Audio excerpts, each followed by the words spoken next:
Hey guys, welcome back to my channel. അപ്പം Aquaman the last kingdom എന്ന് പറയുന്ന cinema കണ്ടു. DC യൂണിവേഴ്സിന്റെ ഓ ഒരു എടുത്ത് ഞാൻ പറയാം, ഫ്ലാഷിനെക്കാളും എന്തുകൊണ്ടും ബെറ്റർ. ലാസ്റ്റ് ഇറങ്ങിയ DC പടം ഫ്ലാഷിനെക്കാളും ഒരു ഫാർ ബെറ്റർ എന്നല്ല, ഓക്കെ ഫാർ ബെറ്റർ എന്ന് പറയൂല, ഒരു ബെറ്റർ പടമായിരുന്നു അക്വാമാൻ ദ ലാസ്റ്റ് കിങ്ഡം.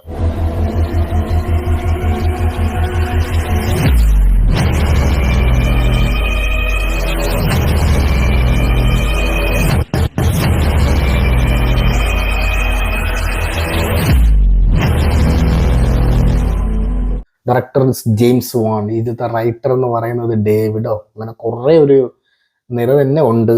പേരൊന്നും പറഞ്ഞ് തീരത്തില്ല. പിന്നെ അതിൽ ജേസൺ മോമോസും ഒരു റൈറ്ററിന്റെ ഒരു പാർട്ടാണ്. ഇതിൽ മീൻസ് ബാക്കി റൈറ്റേഴ്സൊക്കെ ഈ കോഞ്ചറിങ് യൂണിവേഴ്സിലുള്ള ആൾക്കാർ തന്നെയാണ് ഇതിൽ ഡിസ്കസ് ചെയ്ത് വന്നിട്ടുള്ളത്. പിന്നെ ഇതിൽ എടുത്തു പറഞ്ഞ ഒരു കാര്യമുണ്ട്, ഇത് മെയിൻ വില്ലൻ ഉണ്ട്. വില്ലന്റെ പേര് വന്നിട്ട് കിങ് കോഡക്സ് എന്ന് പറഞ്ഞ വില്ലനാണ്. തനി ഗ്രൂട്ടിനെ പോലെ തന്നെ ഉണ്ട്, ഒരു വെറൈറ്റി. കാരണം കോമിക്സിൽ വരുന്നത് ഹ്യൂമൻ ഫേസ് ആണ് വരുന്നത്, ഇതിൽ കാണിച്ചു വെച്ചേക്കുന്നത് ഗ്രൂട്ടിന്റെ ഫേസ് ആണ് ഇരിക്കുന്നത്. വില്ലനെ കണ്ട കറക്റ്റ് ഗ്രൂട്ട് എന്നേ പറയത്തുള്ളൂ. സൗണ്ട് ബേസ് എല്ലാം അടിപൊളിയായിരുന്നു, പക്ഷെ അത് എനിക്ക് അങ്ങോട്ട് പിടിച്ചില്ല. പിന്നെ ജേസൺ മോമോസിന്റെ പെർഫോമൻസ് ഒക്കെ വലിയ കുഴപ്പമൊന്നുമില്ല, കണ്ടുകൊണ്ടിരിക്കാൻ പടം. അങ്ങ് വെറുപ്പീരൊന്നുമില്ല. എനിക്ക് കുറച്ച് കോമഡീസ് കുറച്ച് വെറുപ്പീര് തോന്നിയെങ്കിൽ ചില കോമഡീസ് വലിയ കുഴപ്പമില്ല. പിന്നെ പാട്രിക്കിനൊക്കെ പെർഫോമൻസും വാസ് നൈസ്. പിന്നെ ആംബർ ഹെഡ് ഉണ്ട്. ആംബർ ഹെഡ് പറയുമ്പോൾ നിങ്ങൾക്ക് എല്ലാവർക്കും അറിയാം, യെസ്, ജോണി ഡെപ്പിന്റെ എക്സ് വൈഫ്. പുള്ളിക്കാരിയും കുഴപ്പമില്ല, പെർഫോമൻസ് ചെയ്ത് നോക്കുമ്പോൾ കുഴപ്പമൊന്നുമില്ല, അടിപൊളിയായിട്ട് പെർഫോം ചെയ്തിട്ടുണ്ട്. പിന്നെ ഇതിലത്തെ മ്യൂസിക് ഡയറക്ടർ റൂപ്പർട്ട് ഗ്രിക്സൺ വില്യംസൺ അങ്ങനെ എങ്ങനെയാണ് മ്യൂസിക് ഡയറക്ടറിന്റെ പേര്. കുഴപ്പമില്ല, മ്യൂസിക്കും വലിയ കുഴപ്പമൊന്നുമില്ല. പടം ഓൾമോസ്റ്റ് വലിയ കുഴപ്പമില്ലാത്തൊരു പടമാണ്. ഫ്ലാഷിനെ വെച്ച് നോക്കുമ്പോൾ നമുക്ക് ഓക്കെ, കുഴപ്പമില്ല, തരക്കേടില്ല എന്ന് തോന്നും.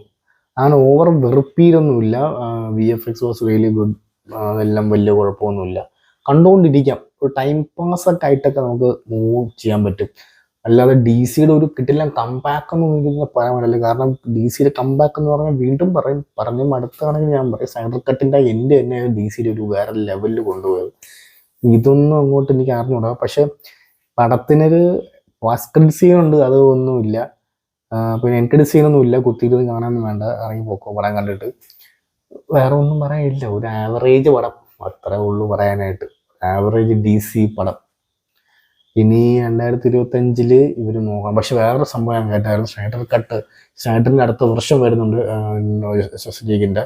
അത് നെറ്റ്ഫ്ലിക്സ് സ്പോൺസർ ചെയ്യാമെന്നാണ് പറയുന്നത്. നെറ്റ്ഫ്ലിക്സ് അത് പൂർണ്ണമായിട്ടും ഫുള്ളി കംപ്ലീറ്റ് ആയിട്ടും അത് നെറ്റ്ഫ്ലിക്സ് എടുത്തു കഴിഞ്ഞാൽ സ്നൈഡർ തിരിച്ചു വരും മോനെ, വേറെ ലെവലിൽ തിരിച്ചു വരും. എന്തായാലും നോക്കാം. I am really waiting for that. പിന്നെ ഈ പടം ഒരു one time watchable. 3D effects ഒക്കെ കുറച്ചൊക്കെ ഉണ്ട് കേട്ടോ, അത്യാവശ്യം ചെറിയ 3D എഫക്ട്സ് ഒക്കെ എനിക്ക് ഫീൽ ചെയ്തു. അങ്ങനെ ഗംഭീരമായിട്ടൊന്നുമില്ല. പക്ഷെ അക്വാമാൻ വണ്ണിന് വെച്ച് നോക്കുവാണെങ്കിൽ വണ്ണ് തന്നെയാണ് ബെറ്റർ. ഓക്കെ ഗൈസ്, അപ്പം ചാനൽ സബ്സ്ക്രൈബ് ചെയ്യുന്ന കാര്യം ഒന്ന് ആലോചിക്കാം. Sign off from Anand KC. എല്ലാം ആവട്ടെ, ബൈ.